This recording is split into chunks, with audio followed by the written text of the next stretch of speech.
Shalom Bapak Ibu yang dikasihi Tuhan, puji Tuhan. Bagaimana kabarnya? Sudah tentu baik-baik saja, bukan? Mungkin di antara Bapak Ibu ada persoalan, ada masalah, ada problem. Saudara, itu sebetulnya hal kewajaran. Ya kan, problem, masalah, ya kan, kemudian persoalan. Yang namanya orang hidup, saudaraku, di dalam dunia ini tidak ada yang tidak punya masalah. Kita perlu menyadari satu hal yang kita harus ingat, Bapak Ibu. Walaupun kita ada masalah, ada persoalan, ada problem, satu hal yang kita harus tahu, kita ada Tuhan.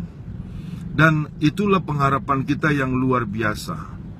Saya teringat, saudaraku, dalam hal ini dengan firman Tuhan di 1 Tesalonika 5 ayat 16, 17, 18. Demikian bunyinya, sukacitalah senantiasa, tetaplah berdoa, ucap syukurlah di dalam segala hal, sebab itulah yang dikehendaki Allah di dalam Kristus Yesus bagi kamu. Saudaraku yang dikasihi Tuhan, mungkin Anda berpikir, Pak, Bapak apa tidak salah firman ini diberikan kepada saya, diberitakan kepada saya dengan persoalan saya yang sangat berat. Saudara, firman tidak pernah ada salah. Yang salah adalah pemaknaan dari kita. Toh firman Tuhan ini muncul di 1 Tesalonika 5 ini. Murid-murid Tuhan waktu itu sedang mengalami aniaya. Mereka bukan sedang berpesta, mereka bukan sedang bersenang-senang, mereka dianiaya. Anda boleh baca di pasal 1. Kenapa Paulus memberitakan firman ini kepada mereka? Sukacitalah senantiasa, tetaplah berdoa, ucap syukurlah dalam segala hal, sebab itulah yang dikehendaki Allah di dalam Kristus Yesus bagi kamu. Itulah yang dikehendaki Allah di dalam Kristus Yesus bagi kamu. Itu kehendak Allah, Bapak Ibu. Kehendak Allah bukan hanya jangan berzina, jangan mencuri, jangan kita menginginkan milik orang lain. Tetapi sukacita itu kehendak Allah. Memang nyata. Di dalam Galatia 5 pun dikatakan ternyata sukacita itu buah roh yang kedua. Sukacita itu adalah buah roh yang kedua. Berarti di sini apapun yang terjadi kita harus berbuah, Bapak Ibu. Sebab kita ini tidak ditentukan oleh nilai-nilai duniawi. Kita bukan ditentukan oleh nilai-nilai dari manusia, yang mana notabene adalah kecenderungan untuk menyenangkan dirinya. Kita ini hanya ditentukan oleh firman Allah, sukacitalah senantiasa. Saudara, jikalau kita tidak berbuah, kita akan dibuang. Di sini Tuhan sangat tahu, manusia sangat rapuh. Bayangkan dengan problem kita, dengan problem Bapak Ibu tanpa berduka, Bapak Ibu tanpa tambah sengsara, itu bukankah beban kita tambah berat? Lebih baik kita sukacita. Kenapa? Karena sukacita adalah obat. Hati yang gembira adalah obat, hati yang susah adalah keringkan tulang.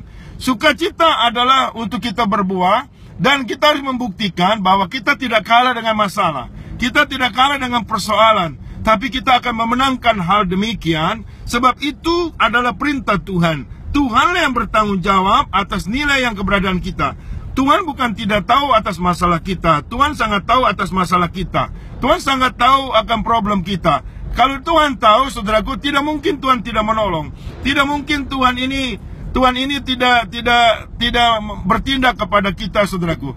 Tuhan pasti menolong kita, saudara. Makanya untuk itu, saudaraku, sukacitalah senantiasa. Sebab, saudaraku, dengan demikian kita mempercayakan kepada tindakan Tuhan, yang pertolongan Tuhan tidak pernah terlambat. Kita mesti paham, Bapak Ibu, apa kehendak Tuhan. Sebab, saudaraku, jikalau kita berlarut-larut dalam kedukaan, maka yang terjadi adalah nilai keputusasaan, dan yang terjadi adalah satu nilai yang sangat amat dalam menderita dalam hidup kita. Makanya untuk itu tetaplah kita bersukacita. Yang kedua, tetaplah berdoa. Saudara, berdoa itu adalah nafas kita. Berdoa itu adalah satu nilai yang mana berkemenangan kita. Doa orang benar besar kuasanya. Anda perlu tahu, doa orang benar besar kuasanya. Dengan berdoa kita ini, saudaraku, memperoleh kemenangan. Dengan berdoa kita berharap kepada Tuhan yang tidak pernah kita dikecewakan.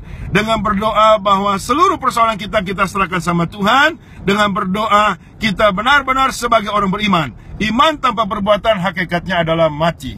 Kemudian yang ketiga, saudaraku, dikatakan ucap syukurlah di dalam segala hal. Ucap syukurlah di dalam segala hal. Saudara, tidak ada persoalan yang Tuhan tidak tahu. Tidak ada masalah yang Tuhan tidak paham. Tidak ada masalah yang Tuhan biarkan dan abaikan kepada orang-orang yang dikasihinya. Untuk itu, saudaraku, kita ucap syukur dalam segala hal.